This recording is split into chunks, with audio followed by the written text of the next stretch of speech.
Bien, la matinée va se poursuivre avec maintenant Vincent Bontemps, donc, que j'accueille avec plaisir ici. Donc Vincent est philosophe des sciences et des techniques au sein du LARCIM, qui est un laboratoire du CEA. Et Vincent travaille beaucoup sur la question de l'innovation, sur la question de la technique en général, et notamment par une étude assez précieuse et rigoureuse de l'œuvre d'un grand philosophe des techniques qui est Gilbert Simondon, dont je suis très content aujourd'hui qu'il fasse partie des 10 heures de l'éthique, parce que Gilbert Simondon a véritablement une importance primordiale en philosophie.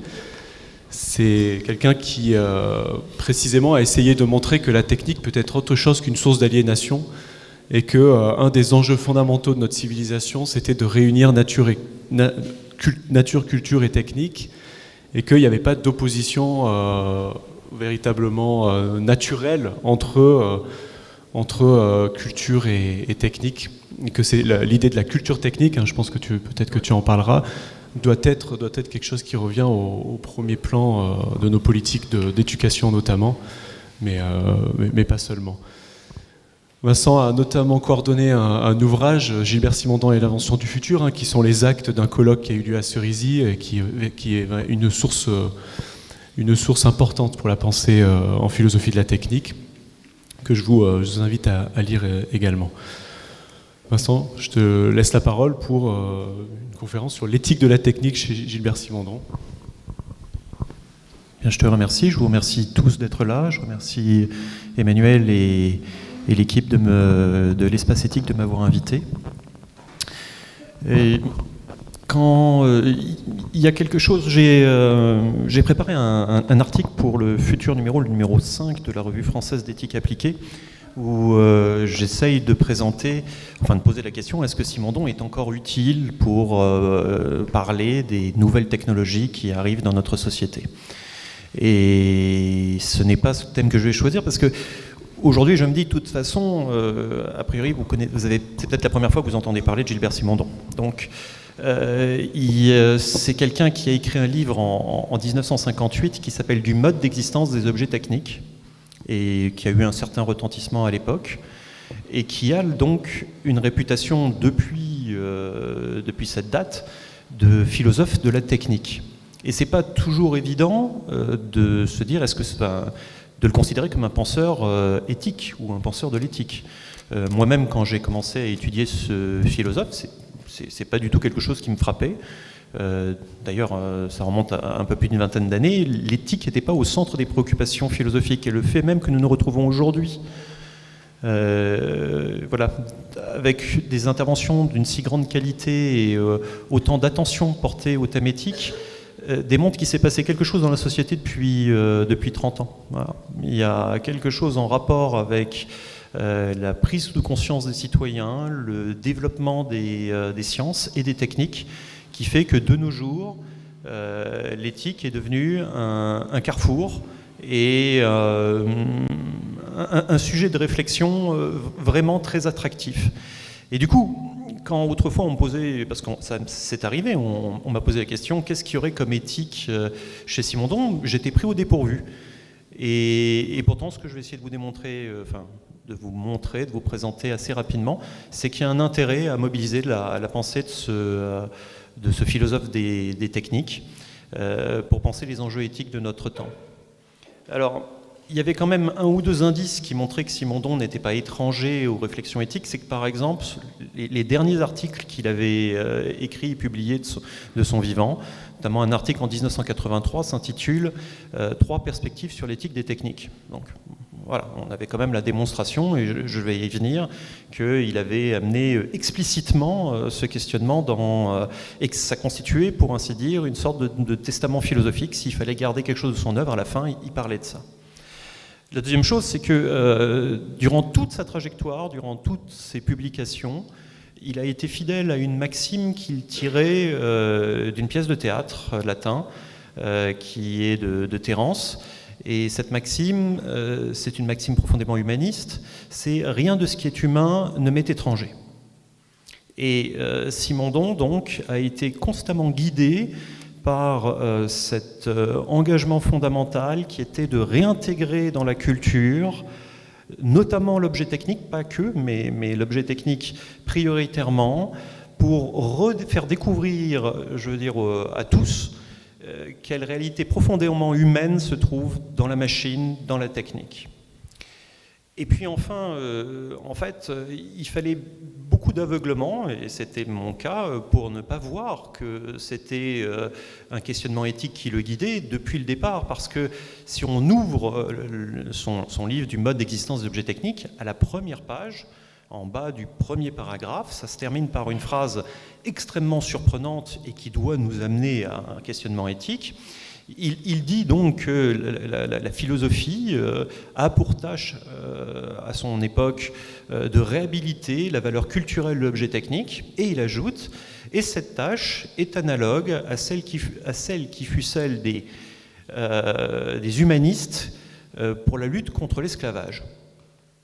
Alors c'est vraiment quelque chose d'assez surprenant, on peut dire, de comparer le travail de la philosophie réfléchissant à l'éthique des techniques avec celle des humanistes qui ont, argumenté en faveur de la dignité humaine inconditionnelle et donc qui ont lutté contre l'esclavage. Et ça demande aussi un éclairage. Donc voici les 3 points que je vous propose de voir. D'abord, quelles sont ses perspectives sur l'éthique qu'a proposé explicitement Simondon. Ensuite, d'éclairer un petit peu la question de son humanisme et de voir comment ça transforme la question de l'éthique des techniques. Et puis enfin, de terminer sur ce parallèle avec la question de l'esclavage, qui a un rapport un peu avec ce qu'on a déjà soulevé à de multiples reprises, qui est la question de l'aliénation, et qui a été, je crois, au cœur des interventions, enfin en tout cas dans les interventions qui m'ont précédé. Alors d'abord, dans 3 perspectives sur l'éthique des techniques, c'est des thèmes assez simples que Simondon va mobiliser, quoique de façon originale. Il va dire qu'il y a 3 perspectives, parce qu'il y a une perspective qui est au présent, une perspective qui concerne les enjeux futurs, et puis une perspective qui concerne le passé de la technique. Alors, au présent, donc on est dans les années 80, Simondon, assez simplement, dit que le problème avec les techniques, c'est d'essayer de diminuer le caractère destructif de certaines techniques. Que ce soit le caractère destructif, je veux dire, délibéré, volontaire, c'est-à-dire qu'il y a des techniques qui sont des techniques tout simplement de destruction, ce sont les armes principalement. Et d'une certaine manière, comme il ne peut pas y en avoir souvent d'usage constructif et utile, une réflexion de la collectivité humaine pour diminuer le stock d'armes nucléaires, mais pas que, diminuer l'usage des techniques de destruction est nécessaire. Et puis, il y a des destructions qui sont involontaires ou secondaires, c'est tout simplement la pollution. Et donc il dit, il y a quelque chose à prendre en compte dans l'insertion de l'objet technique dans son milieu associé, qui est que l'objet technique, dans une certaine part en fait de respect qu'on devrait avoir pour l'objet technique, ce serait de l'insérer de façon harmonieuse dans le milieu associé, étant donné que ça dessine le projet d'une écologie qui n'est pas simplement l'écologie du respect des milieux naturels. Certes, il y a un respect du milieu naturel, mais ce que veut Simondon, c'est une écologie du milieu associé au sens large, c'est-à-dire aussi du respect du milieu social et du milieu artificiel aussi, de ne pas dégrader les autres réalités qui nous occupent. Hein, le sens de l'étendue de la technique chez Simondon étant extrêmement large et englobant, puisque, y compris le bâtiment dans lequel nous nous trouvons, les chaises sur lesquelles vous êtes assis, ce sont des machines statiques, mais ce sont des machines. Donc il y a différentes sortes de techniques. Il y a des techniques qui sont architecturales, il y a des objets techniques qui sont thermiques, avec des voitures, avec des moteurs, et puis il y a des techniques qui sont informationnelles, avec des ordinateurs. Et tout ça, en fait, Simondon l'inclut aussi dans ce champ de réflexion sur une sorte d'écologie. Alors, donc il y a à la fois un appel à une vraie réflexion collective sur l'insertion des techniques et en même temps quelque chose qui dépasse les thèmes écologistes habituels. Le cas d'espèce qu'il étudie dans cet article étant la technologie nucléaire, où il dit cela m'étonne que les écologistes aient un point de vue dogmatique sur cette sur cette technologie, car si jamais elle pouvait aboutir à un mode, il pense à la fusion à l'époque, quelque chose comme ça, eh bien, ce serait un gros projet, ce serait une façon pour la technique, dans son progrès, de réparer les erreurs antérieures et de pouvoir fournir une énergie plus propre et surtout qui récupère les déchets des générations précédentes. Donc il y a un élément progressiste aussi extrêmement fort. Et puis ensuite, il pose la question, quelle est la question du futur, quel est l'enjeu éthique pour le futur? Il dit, bien, c'est un rapport en fait avec l'énergie. C'est que nous vivons dans un monde fini. Alors certes, il y a un flux d'énergie qui nous arrive du Soleil, mais pour le reste, il faut concevoir qu'on ne peut pas être dans une perspective de croissance indéfinie, dans la mesure où le stock est fini. Et alors là, c'est quelque chose d'assez intéressant parce que la conception du progrès chez Simondon, c'est quelque chose qui a à voir avec un ralentissement. On a sans doute de nos jours une grande part d'angoisse et une grande perte de confiance dans le progrès parce qu'on le conçoit comme une accélération. Et donc on se dit, plus il y a de progrès, plus on va vite finalement vers le mur. Et donc le grand intérêt de Simondon, c'est de nous aider à penser que non, en fait, le progrès, c'est essentiellement quelque chose qui devrait nous permettre de ralentir, dans la mesure où quand on arrive à augmenter les performances de la technique, quand on augmente le rendement d'une machine, eh bien, logiquement, ça devrait nous permettre de consommer moins d'énergie pour faire les mêmes choses et de le faire en moins de temps. Donc le progrès des techniques devrait libérer du temps et permettre de diminuer notre consommation d'énergie. Alors si ce n'est pas le cas, c'est bien parce que ce n'est pas le progrès technique en réalité qui décide des évolutions, c'est quelque chose de tout à fait différent, c'est quelque chose comme une volonté de puissance. La puissance, au sens scientifique du terme, c'est le débit d'énergie par unité de temps. Et donc chaque fois que nous faisons des objets techniques plus performants, qui consomment moins d'énergie pour faire la même chose, nous inventons des usages qui permettent de l'utiliser pour les utiliser à plein rendement, c'est-à-dire les utiliser pour dépenser plus d'énergie plus vite. Et donc il y a quelque chose comme une volonté de puissance qui annule et même rend complètement, je dirais, inefficient les résultats du progrès technique. Et notre société va toujours plus vite, elle accélère, alors même que l'usage du progrès technique devrait être de compenser la croissance démographique et la croissance de besoins énergétiques. Et puis enfin, il y a quelque chose d'assez étonnant dans la troisième perspective, c'est une perspective qui est tournée vers le passé et qu'il appelle de récupération. Alors c'est pas vraiment le recyclage, même si Simondon a une philosophie qui dit que nous devrions prendre soin des objets techniques et que donc il faudrait recycler durant tout leur cycle de vie. Je veux dire, il faut prendre soin des objets durant tout leur cycle de vie. Mais c'est quelque chose qui a à voir avec le respect de la valeur d'invention qu'ont pu avoir les techniques dans le passé. C'est-à-dire il y a une forme de barbarie qui consiste à n'aimer les techniques que les techniques qui nous sont contemporaines ou de ne faire attention qu'aux nouvelles technologies. Et Simondon nous demande de prendre conscience que les techniques anciennes ont en leur temps représenté un progrès et qu'on peut certainement trouver chez certaines d'entre elles des usages particuliers qui sont adaptés à certains milieux associés, et puis aussi qu'on peut en fait réinventer des usages et que c'est ça qui est en fait témoigner du respect, un peu comme on témoigne du respect à nos anciens ou à des choses qui nous viennent du passé dans d'autres domaines comme dans le domaine de l'art, et que restaurer les techniques c'est pas simplement une tâche muséale, c'est aussi en fait apprendre justement dans une culture technique à respecter aussi les efforts des générations précédentes. Alors voilà ce que Simondon a donné vraiment de façon explicite dans son dernier article sur l'éthique des techniques. Maintenant, en fait, je pense que son travail, c'est un renversement et qui arrive presque par un questionnement paradoxal de l'éthique des techniques. La plupart du temps, quand on réfléchit sur l'éthique des techniques, on pose un questionnement du type « comment faire le bien avec les techniques ?» Et on peut appeler ça une éthique instrumentale. Dans la mesure où finalement le paradigme, c'est l'outil. C'est-à-dire l'outil serait dans une situation de neutralité et c'est l'usage qu'on en fait qui décide si c'est bon ou si c'est mauvais. Et vous remarquerez d'ailleurs que quand il y a des gens qui parlent à la radio ou à la télé des nouvelles technologies, ils vous expliquent tous que les perspectives fabuleuses que ça va faire, que ça soit d'ailleurs angoissant ou au contraire enthousiasmant, puis à la fin, il y a toujours cette phrase qui dit « mais vous inquiétez pas, hein, c'est un outil parmi les autres » et qui ramène la question à une question instrumentale. Et donc, cette façon de poser les questions, elle est doublement fausse.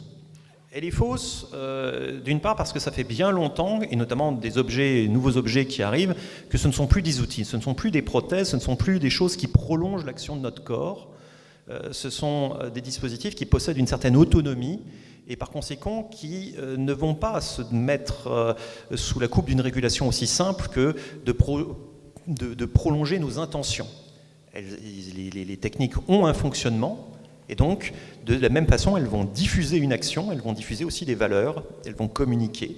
Et donc, on ne peut pas, c'est trop facile et c'est un mensonge destiné à rassurer les gens que de présenter ça comme si c'était de nouveau toujours des outils.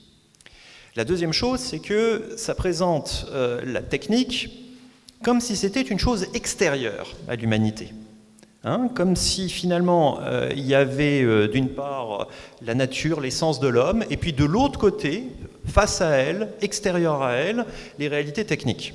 Alors ça, vous savez tous qu'en fait le processus d'hominisation depuis le départ, c'est un processus d'extériorisation technique. La technique, c'est notre propre nature. Nous sommes faits avec la technique. Tout ce qui nous entoure, de ces lunettes que je porte à tous les vêtements que nous portons et nos modes de vie. Je veux dire, la technique, c'est les conditions d'exercice justement de nos choix. Et par conséquent, il est impossible de faire cette dissociation comme s'il y avait une essence humaine immortelle et immuable qui perdurait alors que les conditions techniques, elles, seraient juste quelque chose d'extérieur. C'est tout à fait injuste en plus. C'est-à-dire, la technique, c'est notre expression, c'est la réalité humaine que nous cristallisons, les gestes et l'intelligence que nous cristallisons à l'extérieur de nous-mêmes. Et puis enfin, c'est quelque chose de faux aussi parce que c'est faire comme si c'était donc un média neutre, une médiation mais neutre. Or, la technique, ça a été dit, elle a bien des valeurs, mais ces valeurs sont différentes. Les valeurs éthiques, en général, elles dérivent des valeurs du vivant. Tout vivant a un rapport à un bien et un mal, un plaisir et un déplaisir, quelque chose, des rencontres avec lesquelles qu'il va essayer d'avoir et d'autres qu'il va essayer d'éviter. Depuis la première membrane jusqu'à nous, tous les vivants sont polarisés ainsi. Mais la technique n'est pas polarisée ainsi. La technique, c'est une valeur d'efficacité, ça a été dit de nombreuses fois, on peut dire d'utilité aussi, qui est comme un gradient uniquement positif et puis irréversible. C'est-à-dire il y a des choses, quand on projette une opération technique, il y a des choses qui ne servent pas, qui sont donc renvoyées dans le fond, puis il y a des choses qui se détachent, on dit, ah oui, ça va être utile, ça va être utile, et on peut les exploiter. Et une fois que les possibilités techniques sont là, elles sont là. On ne peut pas les oublier, on ne peut pas... voilà. C'est pour ça aussi que c'est un constructivisme qui est irréversible. Donc la technique introduit des valeurs dans la société parce que, tout simplement, nous faisons corps avec elle. Et que notre société, c'est nous qui fonctionnons avec aussi des machines, avec des animaux, dans une certaine mesure, avec plein de choses qui font système entre elles. Donc il faut changer de point de vue, et il y a ce deuxième point de vue qui est assez... On a cité le nom de Ellul, il y aurait bien d'autres philosophes qui ont insisté sur ça, qui ont insisté que cette éthique instrumentale, négative, elle était insuffisante pour comprendre les enjeux de notre temps. Et donc, on pourrait parler d'une éthique intégrative, c'est cette éthique qui se demande qu'est-ce que la technique nous fait. Est-ce que la technique nous fait du bien ? Voilà. Est-ce que le progrès des techniques nous fait du bien ? C'est le deuxième point de vue. Et il va y avoir très souvent la question qui va se poser, c'est la question de l'aliénation. Parce que l'angoisse des penseurs de la technique, c'est que finalement, le progrès des techniques soit tel qu'il nous dépossède, en transformant les conditions de notre existence, qu'il nous dépossède de la capacité justement de faire des choix et de nous orienter de façon éthique. Or, il est indéniable que dans certains dispositifs techniques, nous ne sommes plus en mesure de faire ce que nous considérons, d'adopter une attitude éthique. Voilà. Il est tout à fait, c'est une question qu'on ne peut pas éluder, elle est réelle. En même temps, et ça a été dit à plusieurs fois par les gens qui m'ont précédé, on ne peut certainement pas réduire la technique à un processus d'aliénation. Alors, ce qui est intéressant chez Simondon, et c'est ce cas-là qu'on va traiter ensuite, le cas de l'aliénation, c'est qu'il montre, en analysant un peu l'histoire de l'intégration des techniques dans la société, qu'il y a toujours eu des réactions qui ont été des réactions affectives de deux types, qui sont des réactions de colère et puis des réactions de honte. C'est-à-dire le fait même, par exemple, qu'il y a eu des réactions contre les machines au moment où le machinisme s'est développé, c'est pas uniquement une problématique économique, c'est aussi le fait que l'opérateur humain, qui était au centre du dispositif technique, a été expulsé et s'est retrouvé comme un serviteur de la machine qui prenait ce rôle. Et que maintenant, on a le même risque, on a le même processus avec ce qui est du travail intellectuel, avec le travail même de décision, de création.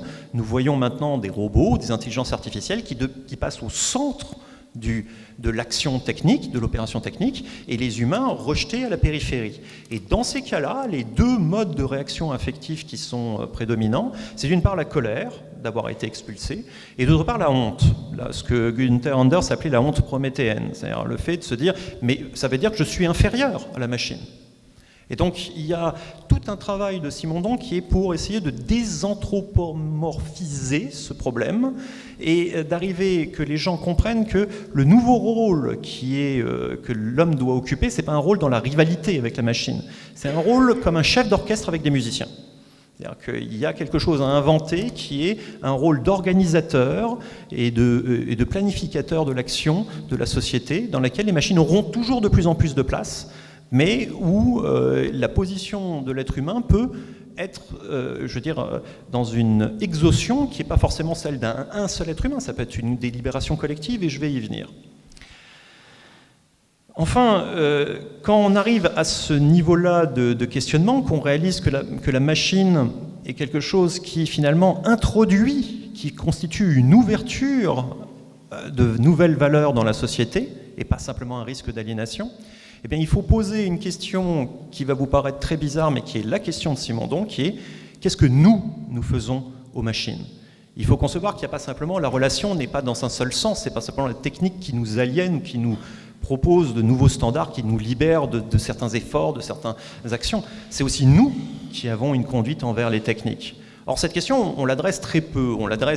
Il y a quand même quelque chose vous pouvez réfléchir par analogie, c'est les gens qui font de l'éthique animale. Finalement, on est dans une dilatation du référentiel éthique, où on dit l'éthique, ça ne concerne pas seulement les relations entre personnes humaines, ça peut concerner aussi des relations qui sont non réciproques et asymétriques, mais vis-à-vis des autres êtres vivants. D'ailleurs, on se demande pourquoi ça s'arrêterait aux animaux, ça peut très bien concerner les plantes. Eh bien, d'une certaine manière, Simondon vous demande de faire cet effort, considérez en fait que les objets techniques autour de vous sont aussi l'objet d'une réflexion du type de relation que vous avez avec elles, donc d'une relation éthique. Et à travers les objets techniques, bien évidemment, vous avez une relation avec le monde, puisque ce sont des médiations, des choses qui vous mettent en relation avec d'autres échelles de la nature, par exemple. Alors, je vais finir sur la question que je trouve la plus originale chez Simondon. J'ai parlé de la substitution donc de l'homme à la machine comme étant quelque chose qui faisait renaître constamment des tensions et des réactions affectives. Et donc Simondon montre ça à propos du ludisme, il montre encore ça durant le XXe siècle avec la cybernétique qui commence, et donc avec des machines qui deviennent de plus en plus autonomes, qui vont pouvoir apprendre à apprendre et des choses ainsi. Et nous en sommes vraiment là, c'est des questions de ce type-là. De cela, nous sortons avec un sentiment profond dans certains domaines, et je dirais dans quasiment tous les champs que je fréquente, que ce soit le champ scientifique, et puis là vous avez eu des témoignages avec le champ médical, mais je pourrais aller mentionner aussi beaucoup de champs économiques en entreprise, d'un sentiment d'aliénation et d'accélération. Or, comme je vous l'ai dit, cette accélération elle est un peu paradoxale, puisque le progrès technique, en réalité, devrait nous libérer de cela. Alors, justement, le point que Simondon essaye de nous faire comprendre, et je crois que ça va recouper la conclusion de certains des personnes qui m'ont précédé, c'est que si nous sommes aliénés par le fonctionnement de la machine, c'est que, tout simplement, nous travaillons à leur service, en rythme avec elle, nous sommes système, Et que, à ce titre, ce n'est pas simplement une question de régime politique. Je veux dire, les gens étaient aliénés aussi bien en Union soviétique, quand c'était les soviets qui donnaient les cadences à suivre, que quand c'est maintenant le capitalisme. Le problème n'est pas simplement économique, le problème est réellement que la technologie amène à fonctionner avec ce rythme. Mais si nous sommes ainsi accrochés à un rythme qui nous paraît inhumain, c'est parce que nous-mêmes, nous avons admis que les machines étaient asservies à une idéologie du rendement. Et c'est assez étonnant, c'est-à-dire que Simondon dit, si nous sommes réduits, si nous sommes asservis, c'est parce que nous traitons les machines comme des esclaves. Nous considérons qu'une machine, finalement, le seul critère de son fonctionnement, ça va être de répondre aux critères d'une idéologie du rendement, à un productivisme. Et tant que nous ferons ça, tant que les moyens de production auront comme seul critère d'évaluation la recherche de quelque chose qui, dans le capitalisme, est le profit, mais qui avait d'autres noms dans le soviétisme, ou voire même dans le nazisme, ce système de performance, eh bien, comme nous, ensuite, nous faisons système avec ces machines, nous nous retrouvons aliénés. Mais il ne faut pas renforcer, il ne faut pas rendre compte, il ne faut pas rentrer dans le jeu de certains penseurs réactionnaires qui parlent du triomphe de la machine, tout ça. Pas du tout. La machine est réduite en esclavage dans nos sociétés. Et c'est bien ça le problème, c'est que nous ne nous libérerons pas tant que nous considérons que la machine est un esclave qui sert à réduire ensuite d'autres phénomènes naturels en esclavage et des êtres humains qui gravitent autour en esclavage. On ne pourra pas s'en dire parce que nous régnons, certes, mais avec des chaînes d'asservissement qui rejaillissent sur nous au terme du fonctionnement. Et donc, il y a une sorte de responsabilité en chacun de nous parce que nous participons à ce système, pas tellement en tant que... Je suppose que vous ne possédez pas d'université ou d'entreprise. Mais en revanche, vous êtes tous des consommateurs comme moi. Or, le consumérisme, c'est ce bouclage en chacun de nous. J'ai 2 minutes. Je termine en 2 minutes. Pourquoi ? Parce que Simondon prenait une analogie qui va vous... J'espère qu'elle va vous choquer, parce que moi, elle m'a choqué quand je l'ai lue.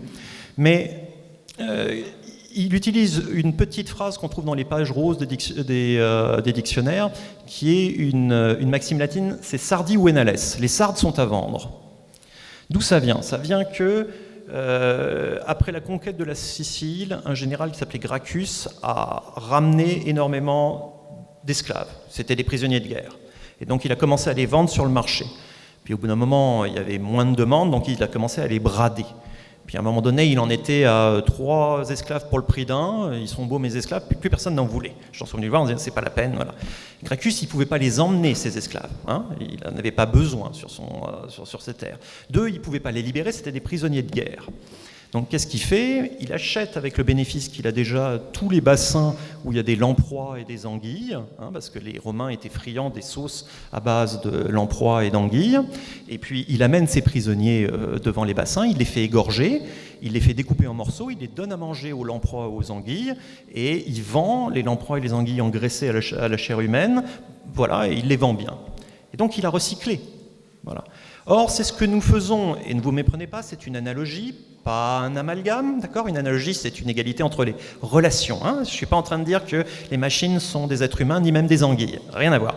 Mais c'est ce que nous faisons en permanence. Le système de l'obsolescence, c'est de vous fournir des produits, de vous inciter à les casser ou vous en débarrasser le plus vite possible, et si elles ne trouvent pas de place sur le marché, ces réalités techniques, quelle que soit l'intelligence, quels que soient les gestes, quel que soit le travail, elles seront brisées et jetées, non pas dans la fosse aux lions, mais là où elles seront recyclées au mieux. Notre société fonctionne sur ce système.